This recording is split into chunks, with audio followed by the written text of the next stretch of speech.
Hello बच्चों, तो पोल में हमारा एक प्यारा सा क्वेश्चन था आर्किमिडीज प्रिंसिपल पर बेस्ड। तो आप लोगों ने बहुत अच्छा जवाब दिया, तो उसका सॉल्यूशन मैं करने जा रहा हूँ।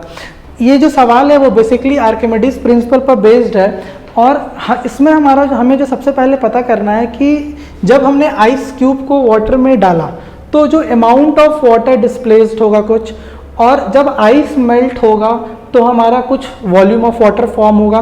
तो जो वॉल्यूम ऑफ वाटर डिस्प्लेस्ड है और जो वॉल्यूम ऑफ वाटर फॉर्म्ड है उसके बीच में हमारा क्या रिलेशन। तो आर्किमिडीज प्रिंसिपल, अगर हमने आइस को डाला है तो ये जो आइस है ये हमारा फ्लोट कर रहा होगा, फ्लोट करेगा वाटर पे। इट मीन्स कि जो हमारा सेंटर ऑफ बायोन्सी है और जो हमारा सेंटर ऑफ ग्रेविटी है दोनों सेम पॉइंट पे लाई कर रहा है। That means the upthrust force is exactly equal to the weight of the ice.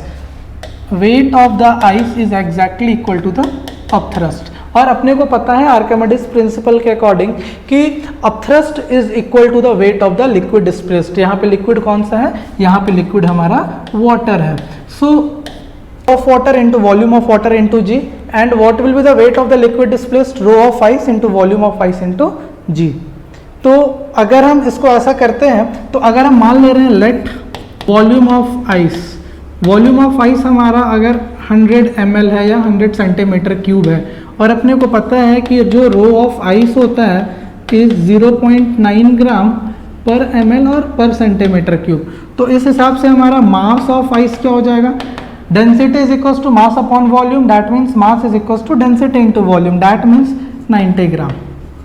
ठीक है, तो 90 ग्राम हमारे पास आइस है अगर हम ऐसा अज्यूम कर ले रहे हैं, और वॉल्यूम ऑफ आइस क्या है हमारे पास? 100 सेंटीमीटर क्यूब है। तो rho of water is 1, volume of water अपने को निकालना है, कितना वॉल्यूम ऑफ वाटर डिस्प्लेस हुआ into g is equal to the rho of ice.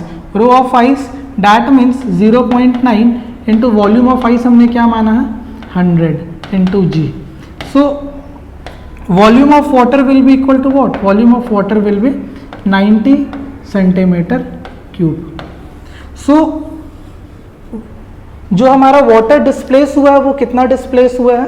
90 centimetre cube. और मास ऑफ आइस कितना है? 90 ग्राम। और अपने को पता है according to the law of conservation of mass कि जितना आइस मेल्ट हुआ होगा उतना ही वाटर क्या होगा?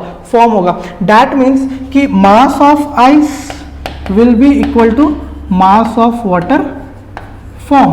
तो मास ऑफ आइस कितना है? 90 ग्राम। मतलब 90 ग्राम ऑफ वाटर जो बना है हमारे पास वो भी कितना बना है आपके पास? 90 ग्राम। और 90 ग्राम वाटर का वॉल्यूम कितना होगा?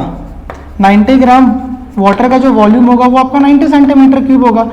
इट मीन्स कि जितना वाटर डिस्प्लेस हुआ था उतना ही वाटर क्या हुआ है? फॉर्म हुआ है। That means there will be no change in the level of the water in the beaker.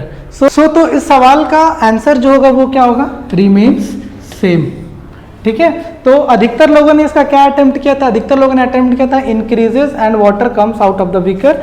तो ये आंसर जो है वो रॉन्ग है, इसका जो लेवल है वो क्या होगा? सेम होगा।